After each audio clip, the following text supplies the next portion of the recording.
of state and representatives from more than 40 countries. The mood, upbeat, and the new leader promised prosperity to the thousands of people who were at the stadium. Millions others watched the ceremony on television. Others listened to the newly elected president's speech on radio. But after 20 years of democracy and 4 presidents, where is Nigeria today? That is the question we're going to seek to find answers to this morning. And to help us do this, it's my pleasure to welcome a leadership expert, Mrs. Juliet Benitier. Morning. And a former secretary to Eredo Local Council Development Area in Ekpe, Lagos, Mr. Shamsuddin Adeni. Good morning, and thank you for joining us. Thank you. Now, that song seems a very apt introduction to this topic this morning. We haven't lost hope. But, Juliet, where is our hope getting us? 20 years on, unbroken democracy in Nigeria. You know, the song says, we are all we have to defend our land. We believe in Nigeria. It's quite a deep song. Deep. And for the last 20 years, it's obvious that we have to re-examine issues. And I think one of the critical factors is that for the last 20 years, we did not get the foundation right for democracy. Democratic governance is, of course, we say the government for the people, by the people, for the people, and all that grammar. And for me, as a people, by the time in 1999 we were starting a new process of democracy, of course, by a military personality, we should always remember that, by a military personality, we had not set the foundation for a democratic government properly. For example, number one, the constitution that brought this democracy was already faulty. And it talks about when your foundation is already faulty, there are issues that you're going to have. The framework for a democratic governance was not based on the foundation of the federalism that birthed the nation. At 1960, there was a focus. At 1960, there was an agreement. At 1960, there was a council of agreement over time. It wasn't just a process of one time, several levels of years. In short, we should have gotten our independence before Ghana, but because of some delays in discussion, we had to wait to 1960. And at that time, we agreed that we wanted a federal government, where federalism, where government was at the regions, not at the center. And we must recognize that the unitary government was created by military government. And so that foundation and that process of trying to build democracy on a unitary foundation cannot hold. And that's why the issues and the attendant issues at the foundation of our governance became a critical issue that we did not recognize. Number one, we did not have a debate on the kind of democracy we wanted as a people. And the Constitution says, we the people of Nigeria. Exactly, and the Constitution we cannot claim as our own because there are too many faults within the Constitution, the discretionary powers given to governors and the presidency. There were too many loopholes for a foundation of a democracy not to hold.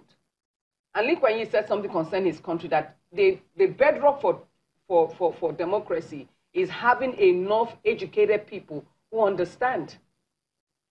Till now, our GDP, instead of going up, we are descending, while other nations are increasing. We have more people have gone to school, more people have been educated, we have more capacity, but our capacity is being transported and exported. Because of what has happened in these last elections, so many people are opting to go out of the country. People are relocating families and all that because of the security issues around the nation. So therefore, for me, I believe that this government can make up their mind and say, we want the interest of Nigeria first. Not the interest of regions, not the interest of religion, not the interest of personalities, but the interest of Nigeria. I believe the unity of Nigeria is uttermost. For me, I believe in the unity of Nigeria. I don't believe that the regions should begin to break off and all that, because they will continue to break up into states. And even states will break up into tribes. Even tribes will break up into kingdoms. So there is no need for breaking because everybody has one point of selfishness and the other. And therefore, at the very foundation of when this thing was happening, it was not founded on a proper foundation. And that's why we're having this ripple effect, that at this point, our HDI is one of the lowest in the world.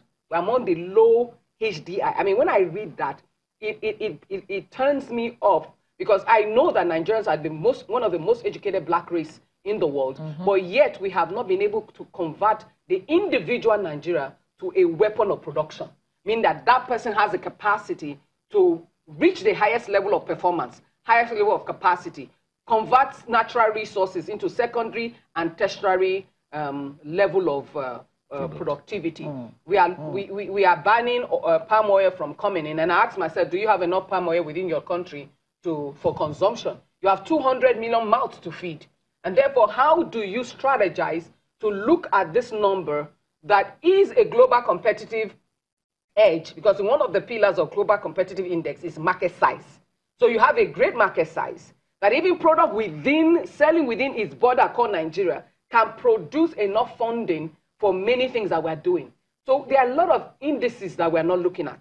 And I have a concern that what do we think governance is all about?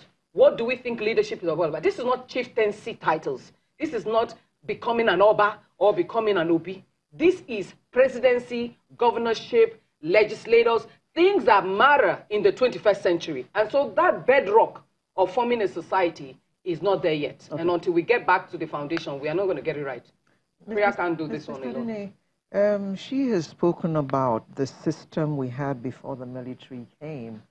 And she's just one of many voices saying this. So why do you think we have had such problem going back to that system?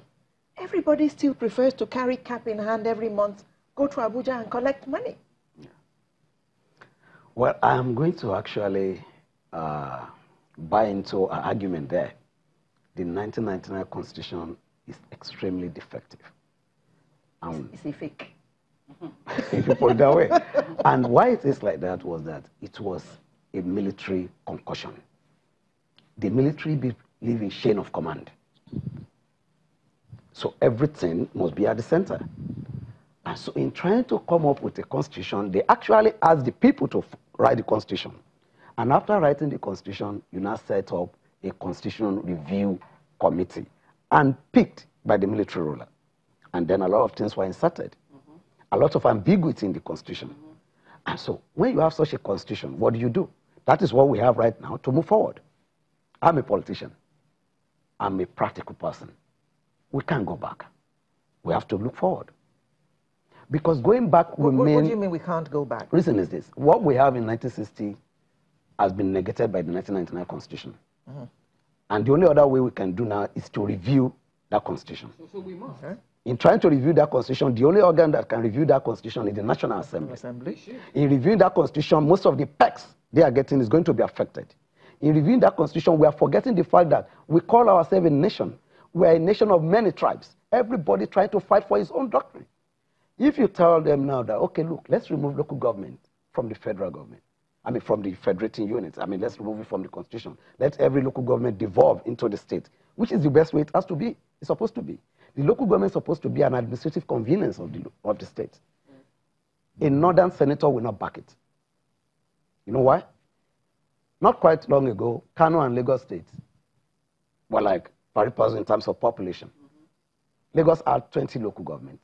Kano has been divided into Katsina, Jigawa, and Kano. In total now, they have over 77 local governments. And allocation will be devolved to local governments as per the number of local governments you have. Exactly. So eventually, that old Kano will take money for 77 local governments, while Lagos will take money for 20. So now you want to remove local government from the federation. What do you think is going to happen? A Kano senator will not back it. A Jigawa senator will not back it. A Lagosian may want to back it because in their own local government, they can generate IGR. Most of these so-called states, they are just states in terms of geographical expression. What is the IGR of? Don't let me mention names here, of some states. So what I'm saying is this. What we can do is what Lagos did. With what we have, we can still do something with it. What we need in Nigeria now is fiscal federalism. That can be fought for. That can be gotten. But you're even idea, FIU now with this directive that the local government should be allowed to run their finances. Is that not what going towards the right money direction? Going directly to them. Unfortunately, I don't believe FIU has that power. I think it's still going to be challenged. You can't take the autonomy of the state from them because you want to give the local government autonomy. What did the Constitution say about funding of local government? If it is already in the Constitution that the federal government can fund the local government, then there will be no need for joint accounts. Because the federal government knew there's no way it can fund the local government directly, because the local government is not part of the federation unit. We have the federal and the state. It's only the state that can fund the local government, but allocation can come from the federal to the state. That's why they created that joint account. You understand? What I think FIU should do. But you see, you just said something about leaving the unitary system of doing things and allowing autonomy of the different arms. Yes. So, but you're still talking about staying with the unitary. No, not staying with the unitary. There are two federating units in Nigeria, the federal and the state. It was the military that brought in the local government by saying that the state can create local government, but it must be listed in the Constitution. You see the ambiguity. If I create local government now, and the National Assembly does not approve it, so what happens? And I have the power to create. So those confusions are there. And it's trying to, let me tell you something. The last year, I think the 7th Senate tried to amend the Constitution. There are some things, and when you amend the Constitution, any aspect of the Constitution amended has to be sent to the State House of Assemblies to be ratified by 2/3. Yes. And then you realize that you now have a couple of voices. It's not going to be ratified. The only other way is set up a constitutional conference, people have been saying. You do that by removing the National Assembly, because you already have your representatives here. And the moment you remove the National Assembly, that is cool, because that is the organ of democracy. So the only way, and that's what I keep telling a lot of young people that keep saying that the elders should give the youth a chance. We don't know where to start from. Let everybody that believe in this country, that really want to change this country, fight for the legislators. Fight for the legislators. That is where you can make changes from. That is the most powerful organ of government. Sorry. But what you're saying, wait. When you say fight for the legislature, is it fight for them or fight to get in there. the legislature? Fight to get in there and make changes from within. A lot of us sit down. Imagine somebody who has never been a councillor, a local government chairman or anything, and said he wants to be president. To me, that's a farce. It's like you are making a mockery of democracy. You are not really serious as a Democrat. Mr. You want Dele, to start something, you are popular, go into the House of Assembly, go into the House of Rep, and start making changes from within. Mr. Dele, we hear you, I hear you, but to many people, our lawmakers are only there, they're self-serving. They're not there to make changes for anybody's good but theirs. And because when the economy was in recession, for instance, and there was talk about cut civil servants' pay, cut this, cut that, we didn't hear any legislator come and say, okay, cut part of my pay. And we hear the huge, humongous figures that they take home. So whose interest are they really serving? Now, I would like to tell you something. Those legislators are not aliens. They are Nigerians. That shows you the quality of people we have in the country. If you and I sit down in our comfort zone and criticize from now till tomorrow, those non-entities that we feel are politicians that I can't go into that dirty business, they will determine our future. If you really want to make a change, you get in there. You can't dance without getting on the floor. Get in there. Get in there. Would they let you through there right now? That's what get in there. How? With the way our politics happen in this country, there's no way. Okay, we saw a lot of young people trying to get in this time. yeah. One without a godfather, who not just a godfather who is a money bag, will not get a chance to get in there. And you know what I'm talking about. Our politics are just politics of money. If you don't have pots of money, you can't get anywhere. Please tell me I'm wrong. There are two variables, Antelero. There are two issues at hand. Nations have changed from two dimensions. Nations have changed upward, meaning from the people upward. Nations have changed from the governance downward. And I hear what he is saying, and the critical factor is, for us, that's why for us as the Institute for National Transformation, our passion is now to raise the consciousness and the masses of new leadership.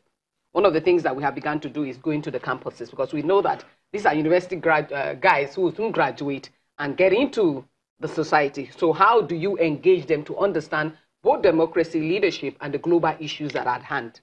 Because there are global issues that we are contending with, and as Africans, and especially as Nigerians, we seem not to be prepared for what is before us. And for me, that is a critical issue.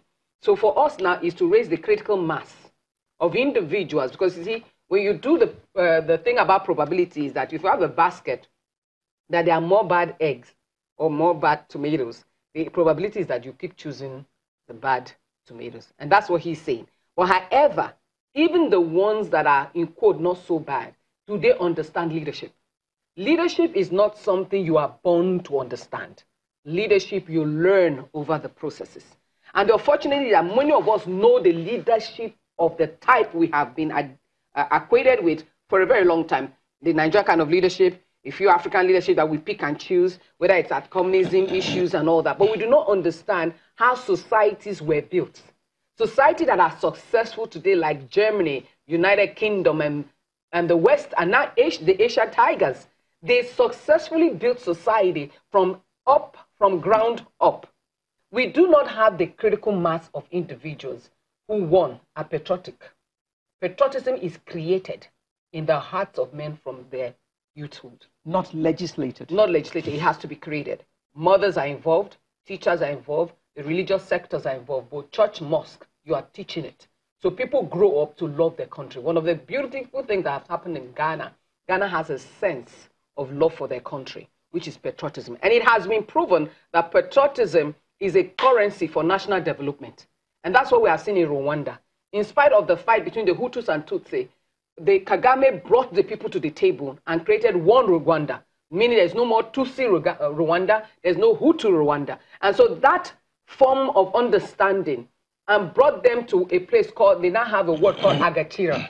Agachira is confidence in nation. I am confident. I'm a Rwandese, and I know who I am. And that's why even whether women are involved in the parliament, women are involved in governance, male are involved, youth are involved, you have a lot of 30s in governance. But we have not taught people governance. What we have is a feudal system. Even in our tradition, there's a feudal spirit. And that feudalism never developed society. Prove me, I would debate this anywhere in the world. Even England had to drop her feudalism at a point to a certain barest minimum. That even the Queen and her royal family, they know that they have to deal with the public and deal with the politician in a certain way. The Queen doesn't have a high-handedness over her people at this point like she did. And they're now marrying commoners. Exactly, and they're now marrying commoners and even marrying Africans. So for foreigners. Foreigners, as it were. So we need to recognize that as Africans, we're still a feudal society. And that's why you're still talking about godfatherism. You're still talking about the bishop. You're still talking about the imam and putting so much reverence that you think the president is a king, the governor is a big ruler. God. So these are the spirit that we all, to a certain degree, most people have been raised. My father raised me as an independent person, taught me that, look, your country is you should love your country. So when he kept telling us about patriotism growing up, we sometimes go, Daddy, no, you need to fetch money for yourself. He will look at it and say, a good name is better than many riches. Just hold your thoughts there. We'll go on a quick break. We'll come back and pick up from that good name and how to manage truth and fact. We'll be back shortly. Don't go away.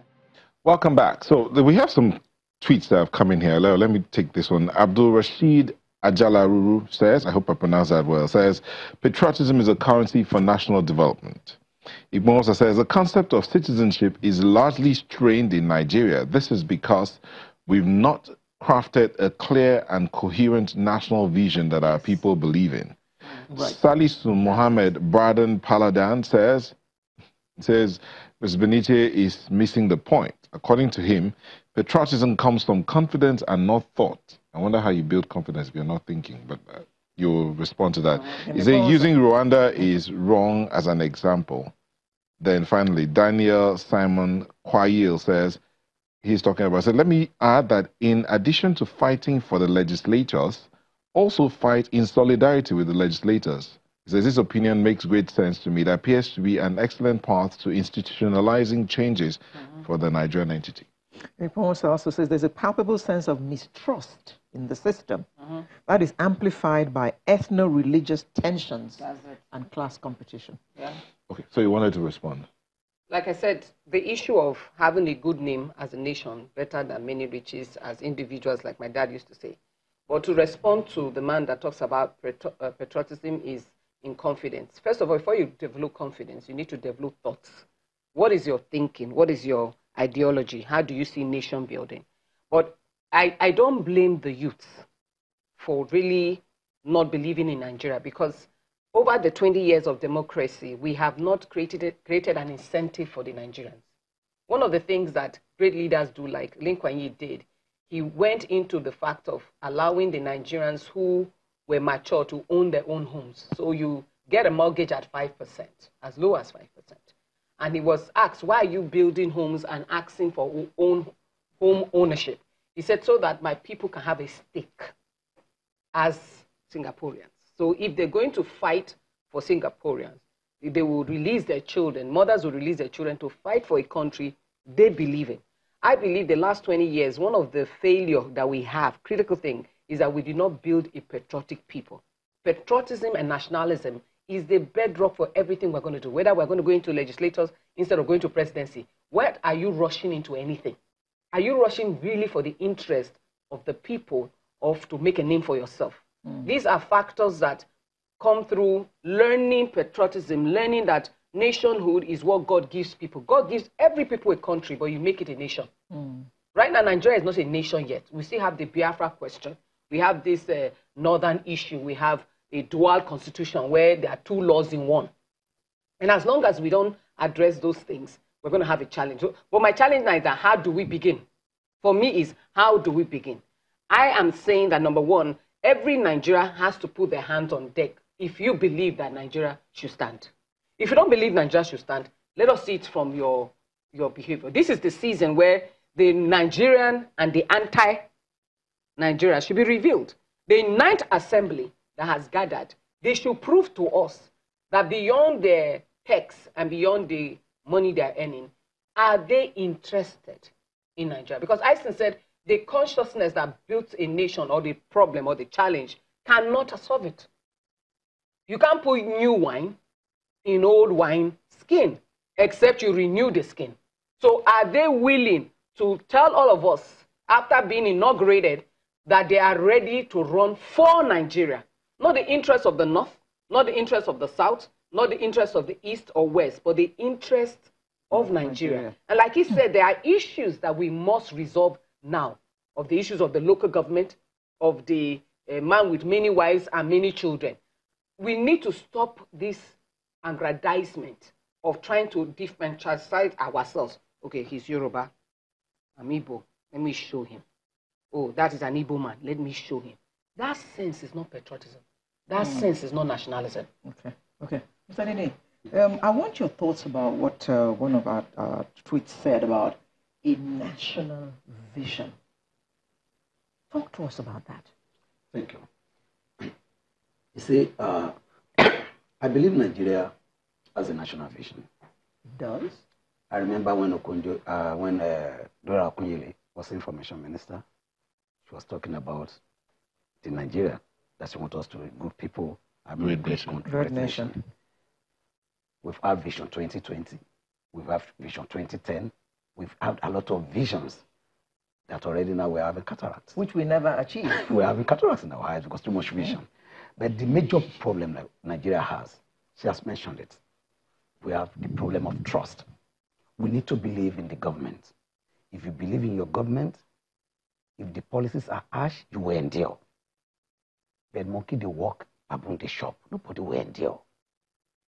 Don't you think it's difficult to actually trust your government?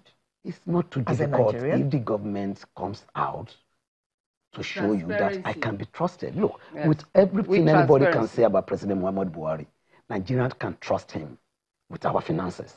We know he's not going to steal our money. But do we believe in his policies? That's another thing. Then do we believe in his government, loaning a lot of people around him, the legislators and some ministers? That is another thing. So now, the president had an excuse the last 4 years. He had an uncooperative, National Assembly. basically because of the leadership of that National Assembly. They were not in sync with the president. And they played that rivalry to the end of the terms. But now he has no direct case anymore. He has succeeded in putting, the man that is heading the National Assembly now, the Senate, is his own man. The man heading the House of Reps. No, when I say he's his own man, is that they share the same vision. It doesn't mean they're going to be rubber stamped. We see the legislators as if they are rivals to the executive. It's not supposed to be like that. You are supposed to be from the same family. You're supposed to sit down together. You're supposed to believe in each other. It's the same government, APC government. All of you are supposed to have that manifesto. You're supposed to key into it. If you don't key into it, you can't be my Senate president. The party should not present you if you don't believe in what you believe. The same thing with the House of Rep. Hold on. It depends on what you believe. We're talking about the nation now. Well, believe not the interest of APC. No. The interest of Nigeria. Look, APC government was voted for by the people because they Gentlemen, believe in we're talking manifesto. Nigeria here. Nigerians believe in APC manifesto, and that's why we voted for APC. And as a member of APC, you are in majority in the parliament. It is expected that you form the leadership of the parliament. If you are a member of APC and the party you don't believe in that manifesto, you don't share the same vision, you don't share the implementation, vision that they have, then they should not present you. Because normally everywhere in the world is the party that presents candidates for. No, we agree with that, but now, for the interest of Nigeria. That's where I'm not the interest of party. That's where I'm coming to. Now, APC is forming the government. Now, they have to govern. And governing, you are not governing APC members. Now, the interest of Nigeria is at stake. The president has had some excuses about the National Assembly not cooperating. Now, it's his own people that are there. Now, I want to see a situation where what Nigeria needed from this government is not so much. Nigerians are very, very productive and very enterprising. What we needed from this government is basically give us power, give us security, and fix the roads. Nigerians will fix the rest.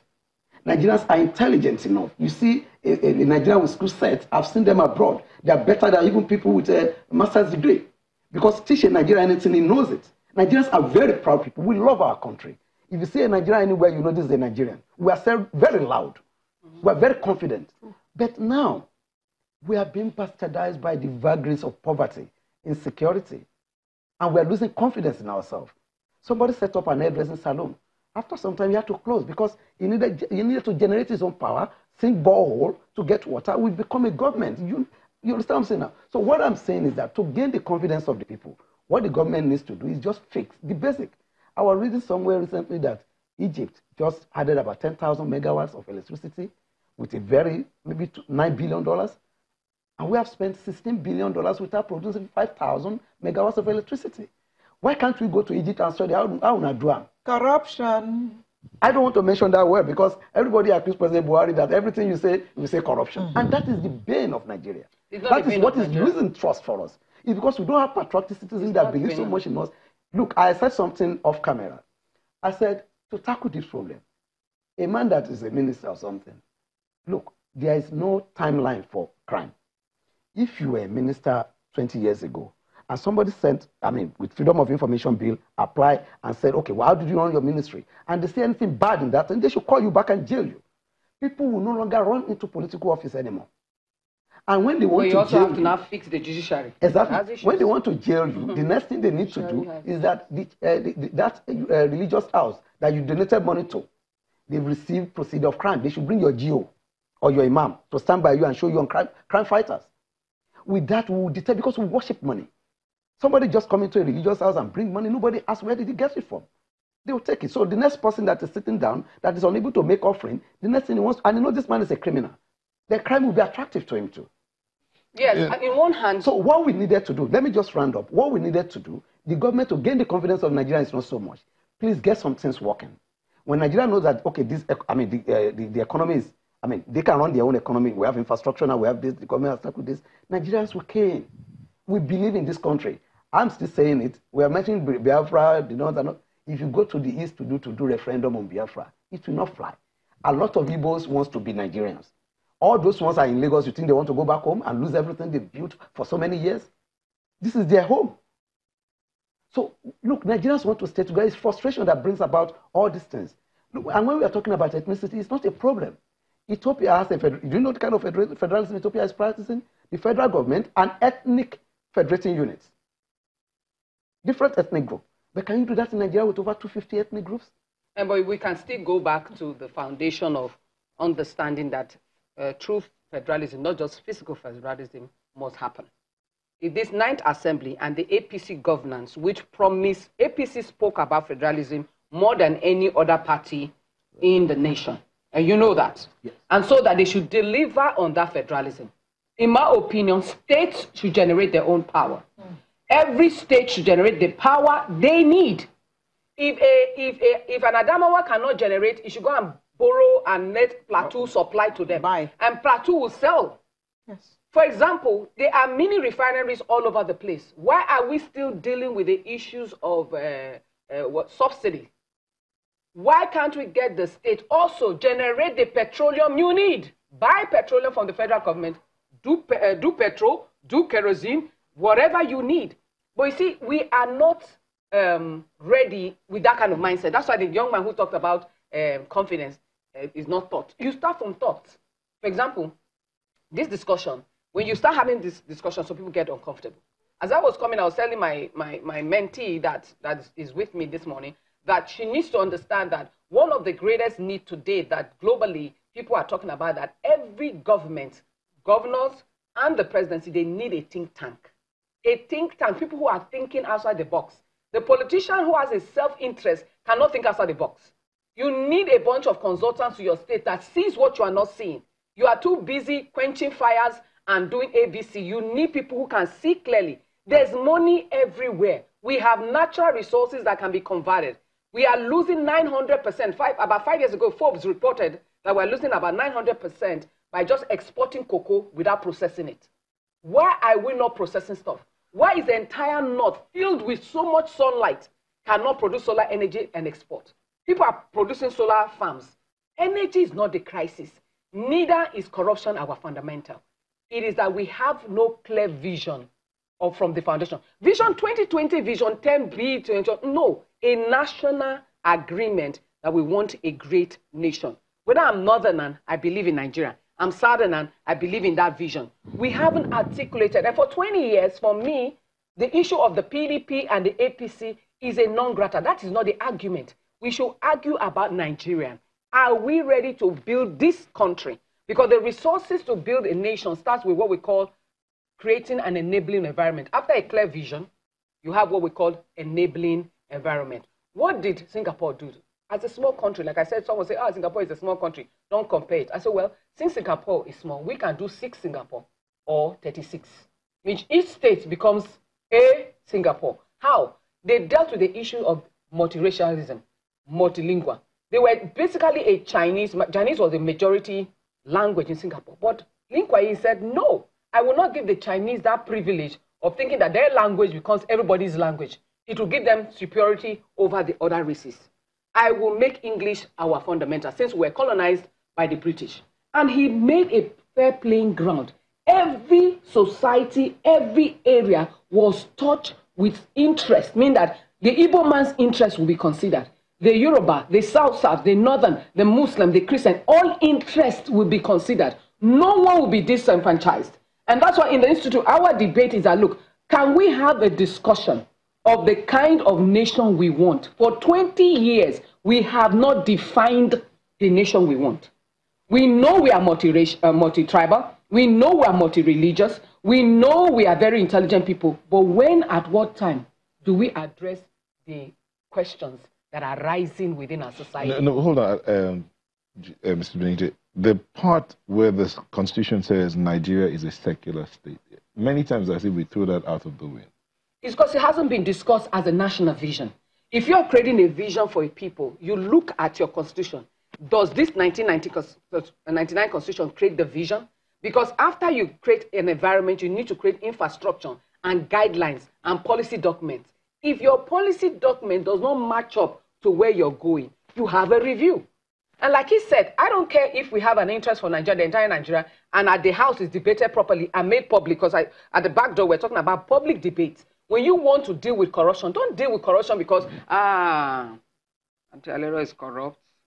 I don't like her. So you create a corruption policy because you are targeting individuals. No. Tailored corruption. To catch. Create a corruption policy that captures even you yourself. if you get what I mean. I mean, if I do the corruption, I'll be held bound. Of course. And if the public buys in the corruption war, as it were, with everybody being dealt with, then if my legislator is one of the people in the house trying to marginalize and throw this corruption or balance, the people will be checking him. Let me tell you, there is a bunch of youths that are becoming restive. They are not stupid people. We don't need to keep pushing them to the edge. With all these things that are happening, there's youth restiveness that we need to address. Okay. Yes. We need to look at some comments from Nigerians here so that you can respond to them. So Samson Oderinde sent a mail, says, I'm sorry, effective democracy will remain a mirage in Nigeria as long as incapable couples raise unwanted children that will continually empower poverty in the land. Imagine an Okada rider or pure water seller with 5 children and more. They will for a long time remain under the mercy of money, politics, and godfatherism. With hunger, anything goes. Want to respond to that? Well, I think he has a point.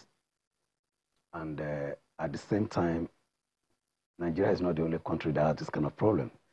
Back there, we were discussing it that even in America, you see people that just raise kids without any reason. I mean, they don't have responsibility over those kids. They leave it to the state. And if you want to have a very good nation, it starts from the family. And that is an issue that needed to be addressed. But it's not something that's going to happen overnight. It cannot be legislated on. It has to be discussions. It has to be discussion and proper education. Yeah, but China did have some policy about even Babangida did a policy. And you mentioned that was America. autocratic. You mentioned America, Mr. Denny. I don't think that's a good example because you said people are having children and leaving them to the state to look after. And it's costing the state is looking after those children. But in Nigeria, the state does not look after your child for you. I'm just telling you. So why are we still having so many children? What I'm saying is that having incapable people having kids is not synonymous to Nigeria alone. No, we agree. Okay. And in Nigeria, we cannot legislate like what happened Let's in go, China. so we can take in some other comments. Okay. All right. Benite, Amaibi Ibrahim Bakumo says, patriotism is the bedrock of progress in the society. One can say, I love my country, but does it translate to action? Orak question, I hope I got it. Is it possible to reduce or even stop? Okay, this one says that you're biased in your conversation, in your ideas. So you have a soft spot for PDP. That's a question. But I thought I mentioned that neither PDP or APC have given the answers. I made that mention. I said my concern is Nigerian. I am patriotic. My concern is that APC, PDP, I'm not impressed by any of these parties. I want to see a discussion in these next 4 years on the interest of Nigeria. And I will repeat it everywhere I am. Okay. The only reason why sometimes people feel that maybe I have a slide is because, like I tell the APC people, I say, look, I'm not interested in your personal party interest. I want to see a reflection of your party interest on the national interest. Thank you very much. And any part of this party that will not give me that national interest, I am not interested. Thank you. I've never had any political position. So I've been told we have to go there. Oh. I haven't had any political position. Well, it's a pity we have to wind up now. So just your last word, please. Well, my last word is that in the last 10 years, we have discovered and researched over 10 years that nations can be built from quagmire and from chaos. But there are policies, there are things that need to be discussed. And we are ready to engage to make sure Nigeria is built. I am ready to work with anybody to ensure that this country becomes one sentence. Yeah, my last word, Nigerians should have hope. Nigerians should believe in this country. And I believe we don't commit them.